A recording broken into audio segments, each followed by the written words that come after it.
नमस्कार। हिमाचल प्रदेश में चुनावी डंका बज चुका है और जैसे कि कई दिनों से कयास लगाए जा रहे थे कि चुनाव आचार संहिता कब लगेगी, यानी कि 10 अक्टूबर से जिस बात का इंतजार था वो आखिरकार चुनाव आचार संहिता जो है वो लग चुकी है और चुनावी डंका जो है वो बज चुका है।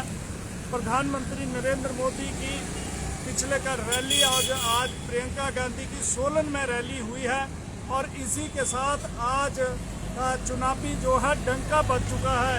जैसे कि आपको जानकारी है कि 8 दिसंबर को ये जो हिमाचल प्रदेश का रिजल्ट आ जाएगा और उससे पहले 12 नवंबर को जो है वो वोटें पड़ेंगी और पूरी तरह से हिमाचल जो है वो चुनावी रंग में रंग जाएगा। आप देखेंगे सड़कों पर भाजपा के झंडे जो है प्रधानमंत्री रैली से पहले लगे हुए थे और आपको कई जगह देखेंगे सरकारी होल्डिंग जो है वो बड़े स्तर पर यहाँ पे थे। तो अब सारे के सारे ये उतर जाएंगे कुछ ही देर में।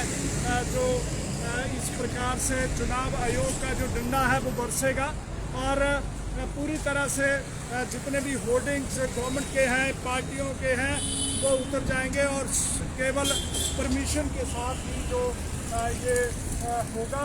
इस बारे में लोगों की क्या राय है, किस प्रकार से लोग जो है वो व्यक्त कर रहे हैं। हिमाचल में चुनावी जो है वो डंका बज चुका है। हमारे साथ मनोहर लाल है।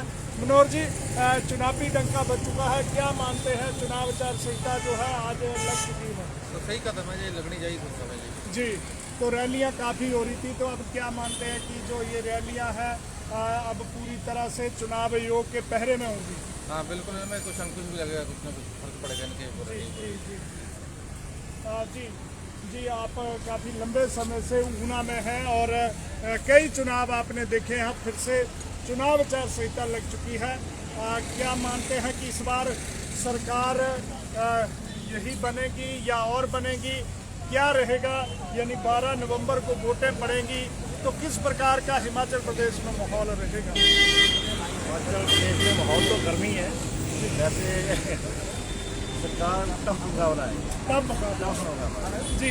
प्रधानमंत्री रैलियां कर रहे थे, आज प्रियंका गांधी ने रैली करी है और हिमाचल प्रदेश में पूरी तरह से चुनावी माहौल तो यूँ तो पहले ही गर्म था। अब जो है आचार संहिता लगेगी, बड़ी बड़ी रैलियां होंगी।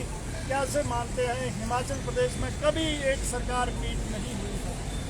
हाँ, ये तो बात है, पता ही है कि कोई भी सरकार दूसरा दोबारा नहीं आई है। जी। पर इस बार शायद हो जाएगा, यानी मोदी जो है वो जोर लगा रहे हैं। जोर लगा रहा है।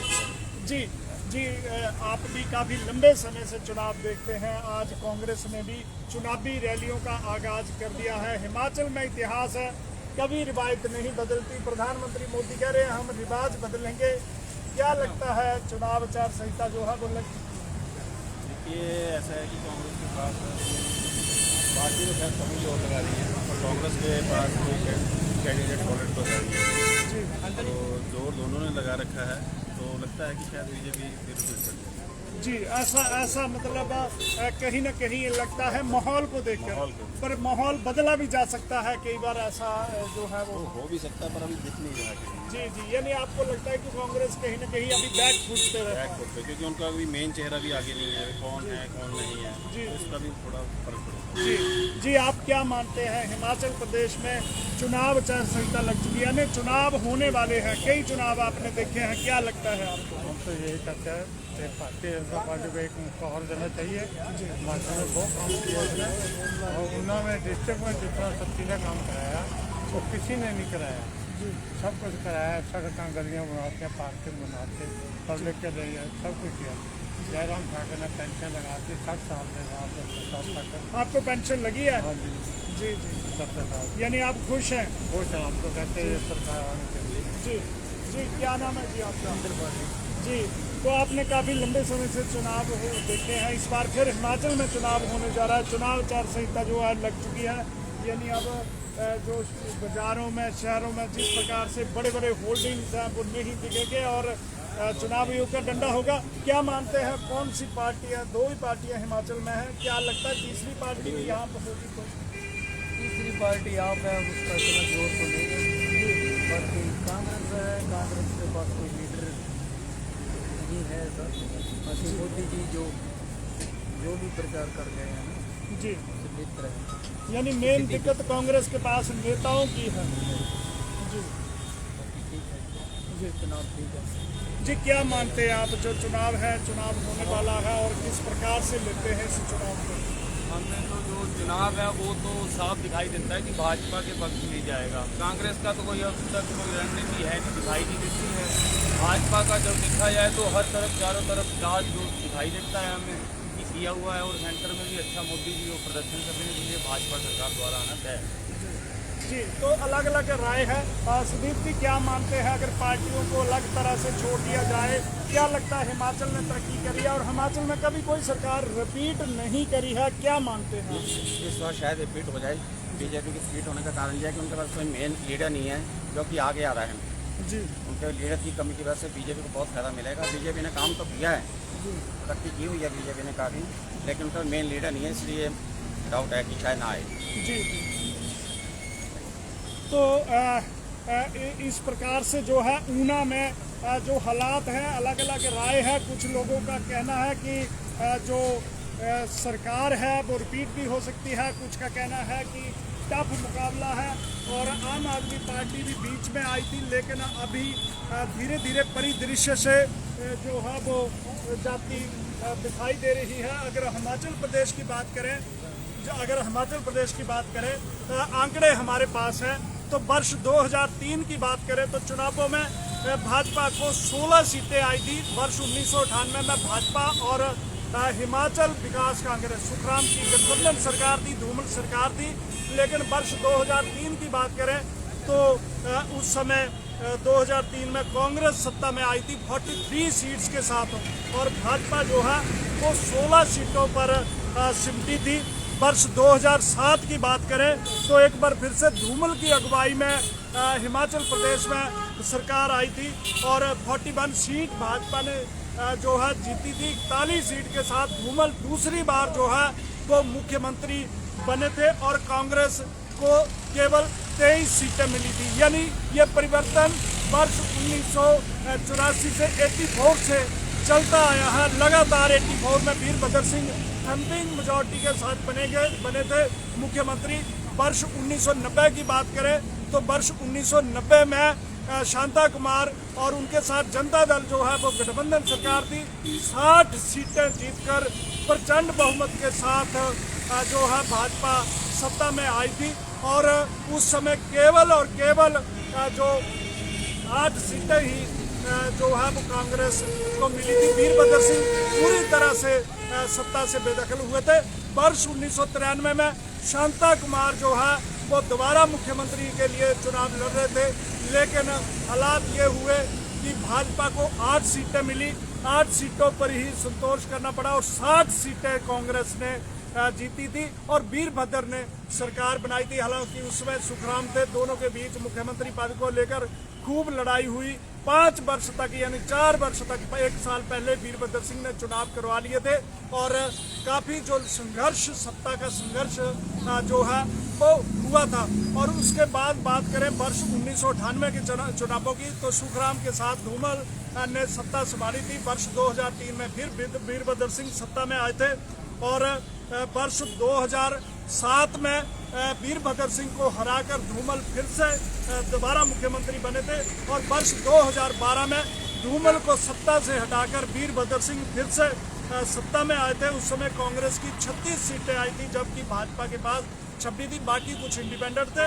वर्ष 2017 में फिर से धूमल को मुख्यमंत्री पद का उम्मीदवार घोषित किया गया। हालांकि वो चुनाव हार गए, लेकिन वो भाजपा को जिता गए।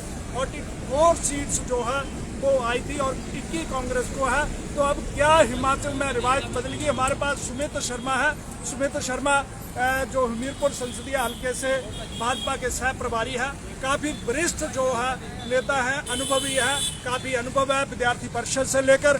जी, चुनाव आचार संहिता का डंका बज चुका है, क्या मानते हैं? सरकार रिपीट होगी, नहीं होगी, होगी तो किस दम पर होगी? आज प्रियंका गांधी ने भी काफ़ी बड़ी रैली जो है वो सोलन में करी है और काफ़ी भीड़ उसमें देखने को मिली है। तो मुकाबला काफ़ी टफ लगता है, आपका क्या मानना है? निश्चित रूप से सुरेंद्र जी, इलेक्शन कमीशन ऑफ इंडिया ने आज 3 बजे जो प्रेस कॉन्फ्रेंस की उसमें हिमाचल प्रदेश का चुनाव का जो बिगुल है उसको बजा दिया है। और जैसा आप बता रहे हैं उस प्रकार से 12 नवंबर को चुनाव की तिथि है और 8 दिसंबर को गिनती होगी। 8 दिसंबर को जब गिनती हो रही होगी, प्रदेश के अंदर सरकार नहीं, रिवाज बदलेंगे। इस हिसाब के नाते पुनः भारतीय जनता पार्टी की सरकार इस प्रदेश के अंदर बनेगी। इस भावना और इस उद्देश्य के साथ, इस भाव के साथ मैं मानता हूं कि इस चुनाव के अंदर पिछले 4.5 वर्षों में 5 वर्षों के अंदर आदरणीय जयराम ठाकुर जी के नेतृत्व में प्रदेश की सरकार ने उम्दा विकास के कार्य किए हैं। उन्हीं विकास कार्यों के आधार से और प्रदेश के नेतृत्व की सुमित जी, मैं आपकी बात को बीच में रोक रहा हूँ।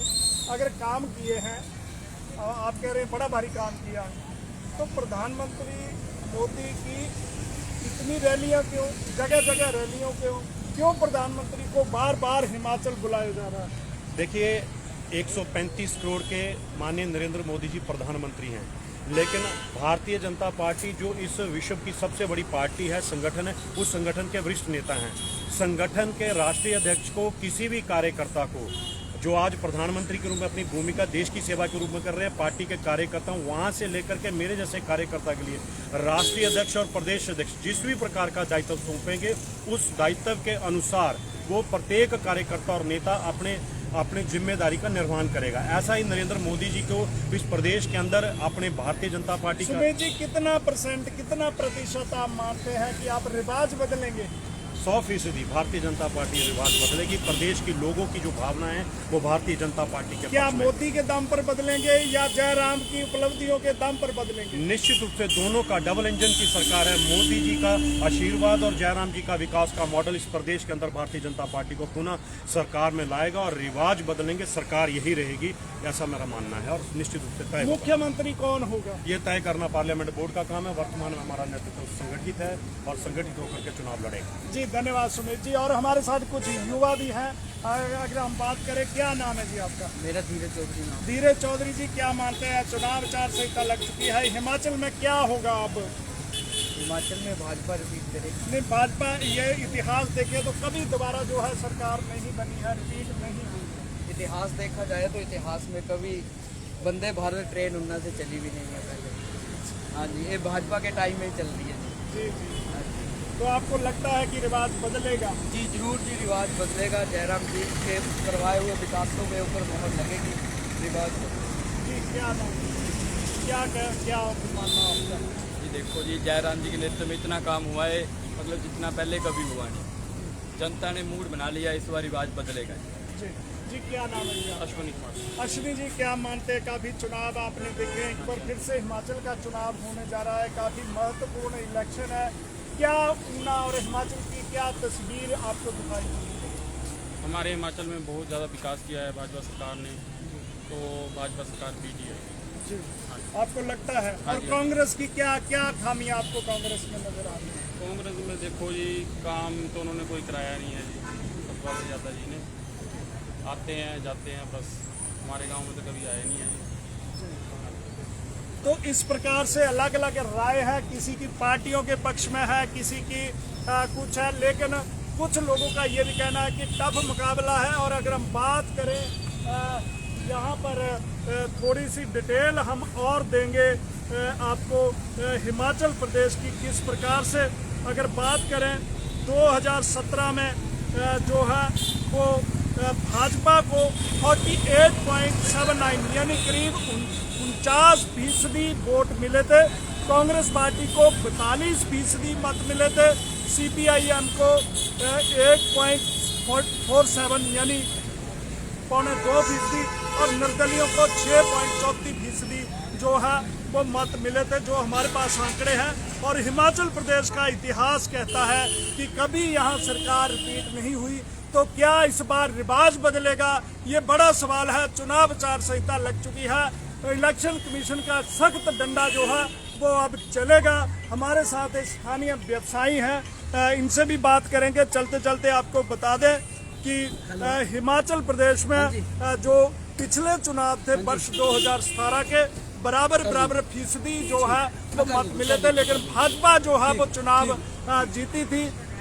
मुकेश जी, आप स्थानीय व्यवसायी हैं, जी सर। लंबे अरसे से आप चुनाव देख रहे हैं, जी सर। क्या लगता है इस बार रिवाज बदलेगा या नहीं बदलेगा, या कांग्रेस आएगी? क्या पारी कांग्रेस पार्टी की है या भाजपा की? इस बार जो सरकार फिर दोबारा रिपीट होगी और बासमती सरकार बनेगी। किस दम पर पीट होगी? क्या मोदी की नीतियों पर होगी या प्रदेश की सरकार की? कांग्रेस का है ही नहीं यहाँ पे कुछ भी, कोई रैली नहीं, कोई कुछ नहीं है। यानी आपको लगता है कि अगर कांग्रेस दमदार चेहरा लाए और रैलियां करे तो परिवर्तन बदल सकता है? जी अभी इस बार फिर रिपीट होगी वापस। जी, यानी कि रिवाज बदल जाएगा, हिमाचल प्रदेश में नया इतिहास बनेगा। बिल्कुल आपका बदलेगा जी, बिल्कुल बदलेगा इस बार। तो एक बार फिर से सुमित शर्मा हमारे साथ जुड़े हैं, क्योंकि ये भाजपा के हमीरपुर संसदीय हल्के के सह प्रभारी हैं और काफ़ी तजर्बेकार एक नेता के तौर पर है। विद्यार्थी परिषद से लेकर ये भाजपा से जुड़े हुए हैं। सुमित जी, आखिर में आप स्पष्ट शब्दों में बताइए कि आपकी उपलब्धियां हैं क्या? देखिए, 2017 के अंदर पहली बार जब हमारी ये सरकार प्रदेश के अंदर बनी थी, पहला कैबिनेट का निर्णय था सामाजिक सुरक्षा पेंशन।